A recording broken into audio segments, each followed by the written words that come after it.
কি মনে করেছেন মাহলাবিয়া বানাচ্ছি?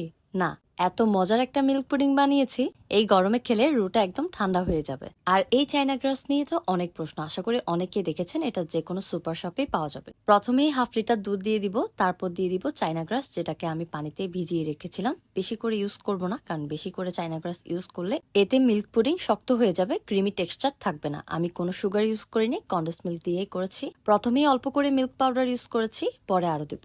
আমি কয়েকবার দুধকে জাল করে ঘন করে নিচ্ছিলাম। তারপর 3 চামচ ডানো ক্রিম ইউজ করেছি, আরো 3 চামচ মতো মিল্ক পাউডার ইউজ করেছি। আর হ্যাঁ, আমি যখন মিল্ক পাউডার আর ডানো ক্রিম দিচ্ছিলাম তখন আমার চুলার জাল অফ ছিল। আমি সবসময় বলি ডানো ক্রিম ইউজ করবেন চুলার জাল বন্ধ করে, এতে আপনার ডানো ক্রিমের টেক্সচারটা অনেক বেশি ভালো থাকে।